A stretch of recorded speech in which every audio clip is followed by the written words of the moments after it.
bonjour. Oui, bonjour, je viens d'avoir un accident. D'accord, vous êtes à quelle adresse? On est sur la départementale 111 là. Et vous avez eu un accident seul? Non, une voiture en collision.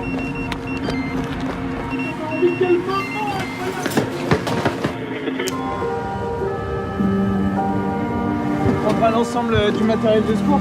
Reçu. Bonjour messieurs, Jules, Gédéon, merci de nous rejoindre ici à Montigny-le-Bretonneux dans cette magnifique caserne dans laquelle vous avez tourné pendant quelques jours, des choses dont on parlera tout à l'heure. Mais avant de démarrer cette interview et de parler du projet ici à Montigny, un peu d'historique, on en discutait hors caméra. L'aventure avec les pompiers, pour vous, ça démarre il y a quand même un petit bout de temps. Oui, pour nous, un peu cette histoire d'amour avec les pompiers commence en fait il y a 21 ans.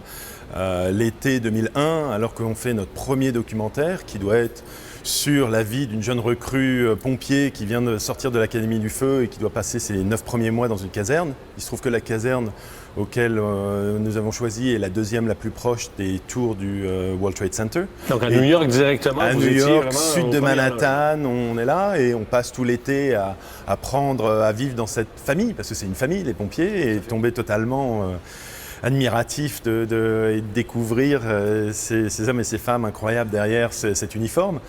Et il se trouve que le 11 septembre, alors qu'on finit un 24 heures qu'on vient de faire, et 8h15 du matin, petite intervention normale, fuite de gaz, odeur de gaz à quelques pâtés de maison de la caserne, et on y va. Et il se trouve que 8h46, alors que moi je suis en train de filmer les pompiers, on entend un bruit un peu particulier. Je me souviens lever les yeux et de voir un avion qui va très très vite, qui disparaît derrière un immeuble, et réflexe, je tourne ma caméra et c'est là où je filme le premier avion qui s'encastre dans la tour numéro 1.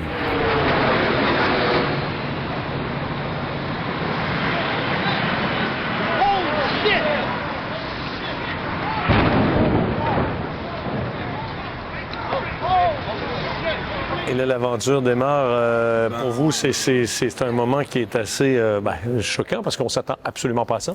Non. Puis c'est là où on s'aperçoit que même le temps est élastique. C'est qu'on voit des images en 5 secondes et dans sa tête,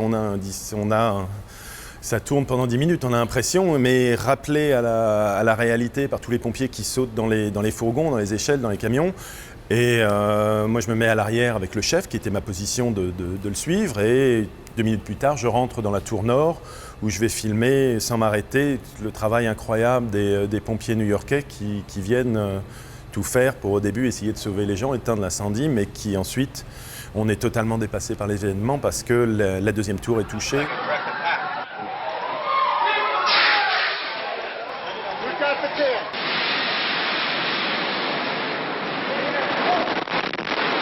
Et la tour sud tombe alors qu'on est nous dans la première.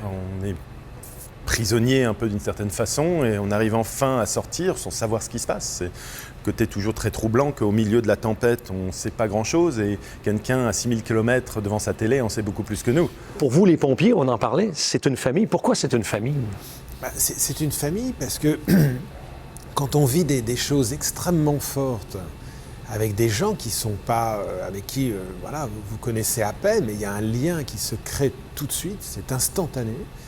Et c'est à vie, c'est pour le reste de sa vie, il y a une espèce de tentacule invisible qui vous lie à cette personne parce que vous avez failli mourir ensemble, parce que vous avez vu la mort passer à ça, et puis c'est ce que nous ont dit les pompiers quand nous sommes rentrés de la caserne et qu'on était, on était toujours en vie, c'était incroyable. Et ils nous ont dit, hier vous étiez 2 frères, aujourd'hui vous êtes 50. Et c'est vrai, il y avait 50 pompiers dans cette caserne. Du jour au lendemain, on est devenus des frères.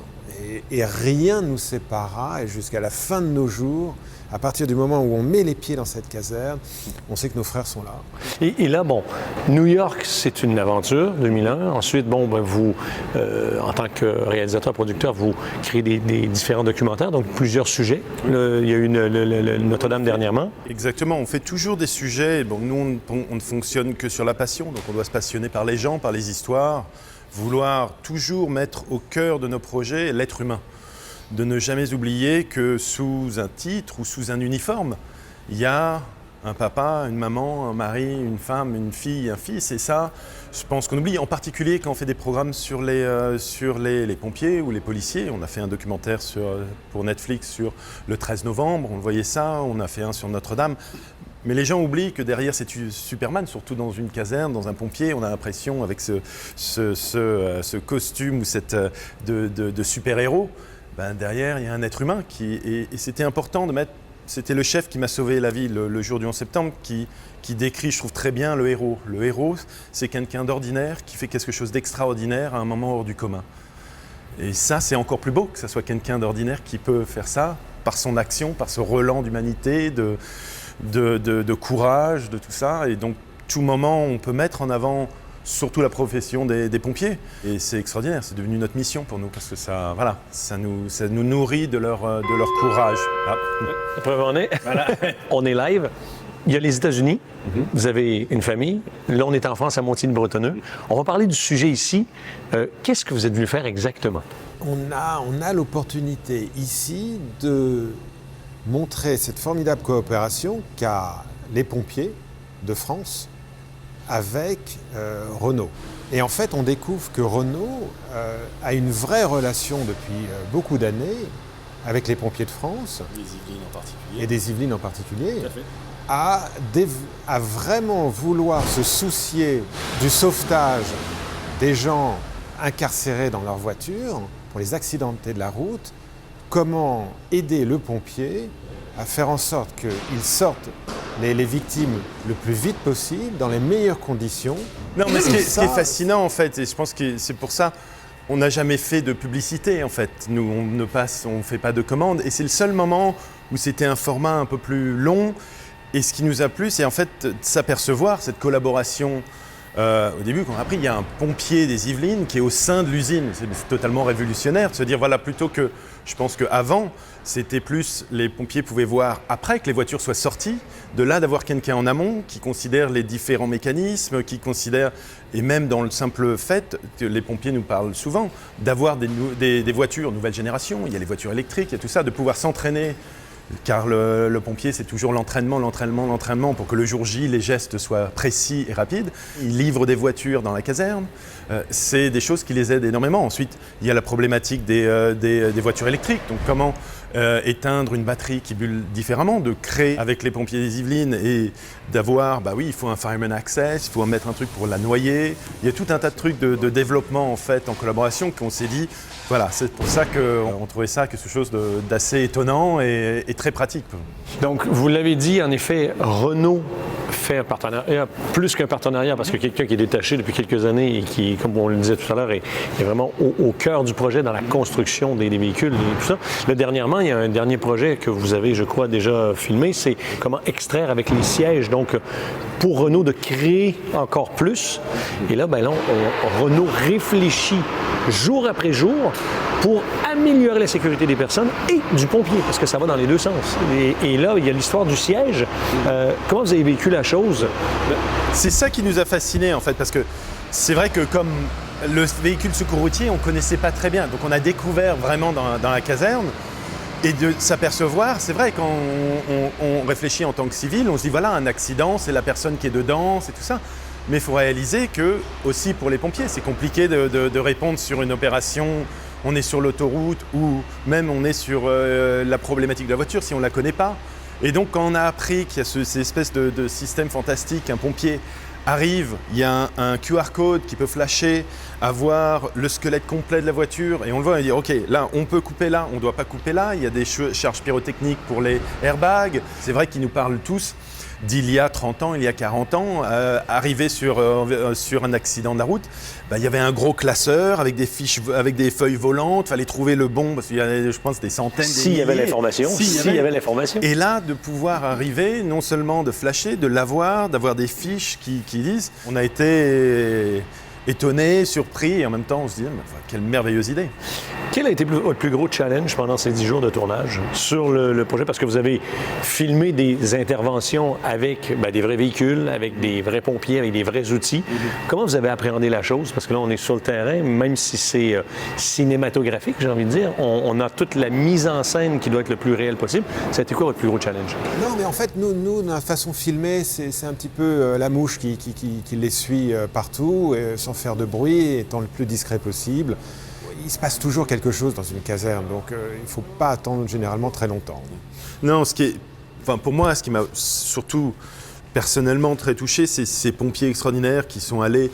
C'est pas évident d'avoir un peu une équipe qui vient filmer tout ça, c'est pas toujours agréable. Et donc justement d'avoir tous ces pompiers qui, avec une gentillesse, avec un professionnalisme, qui étaient vraiment, qu'on jouait le jeu d'une certaine façon, parce qu'on les filme, et qui étaient vraiment là pour nous aider, et avec des gens incroyables. Tatou, le maître de la désincarcération, il y a tout un tas de gens comme ça qui ont apporté leur savoir et qui nous ont conseillés, qui nous ont aiguillés, et c'est grâce à eux, parce que sans eux, c'est impossible de faire notre travail. Donc vraiment reconnaissant de cet accueil, cette amitié qui s'est formée avec ces gens extraordinaires. Si vous retenez une chose, c'est quoi? Cette amitié. En fait, on réalise, c'est un énorme privilège d'être invité dans une caserne. C'est un énorme privilège de pouvoir s'asseoir avec eux à table. Voilà, chaque minute qu'ils vous donnent, c'est énorme parce que on ne connaît pas beaucoup de gens qui pourraient faire ce métier. Et pour vous? Mais c'est la même chose. Ces moments magiques d'échange, de partage au-delà du travail, ça devient sur la vie des autres, sur sa famille, sur tout ça. Et ces moments chaleureux, c'est ça qui, personnellement, c'est ça qui me touche le plus. C'est ça que je vais garder, je sais, très, très, très, très, très longtemps. Jules Géléon, merci beaucoup pour votre temps.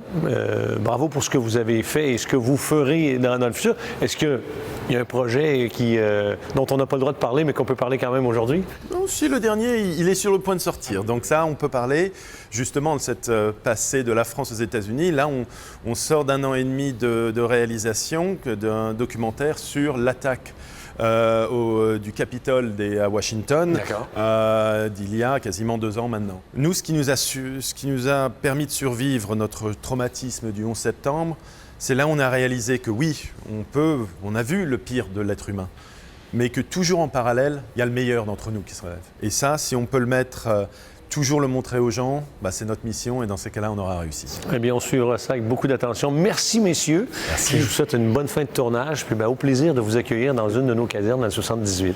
Merci beaucoup. À bientôt.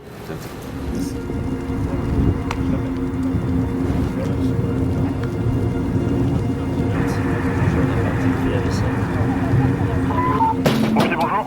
Oui, bonjour, je viens d'avoir un accident. D'accord, vous êtes à quelle adresse? On est sur la départementale 111 là. Et vous avez eu un accident seul? Non, une voiture en collision, elle a raté le stop. D'accord, il y a combien de blessés? Je crois qu'il y a 2 enfants.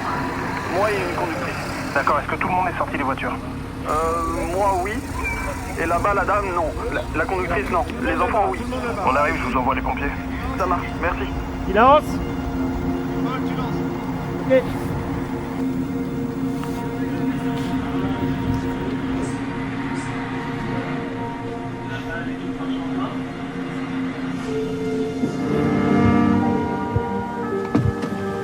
On prendra l'ensemble du matériel de secours.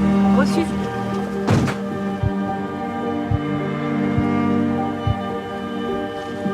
Il y a une victime désincarcérée, a priori urgence absolue. Ok. T'as regardé s'il y a quelqu'un dans la voiture? Ok.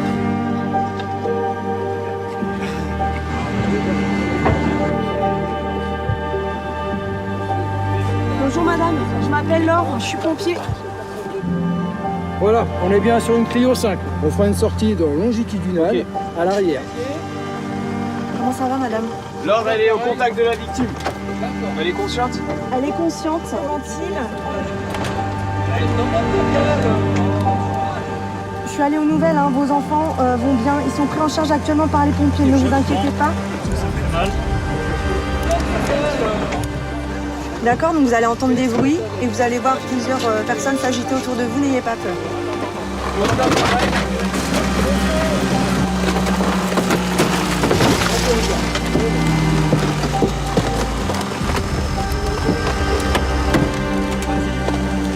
ça va les douleurs? On va procéder à l'extraction de la victime. Vous enlevez vos gants de travail. On va passer en gants propres. Rémi au bassin, passe Alexandre, prends les épaules, Damien, prends les autres épaules. Vous allez sortir en bonne condition rapidement. Équipier, vous êtes prêts? Pour sortir, hissez la victime sur le plan dur.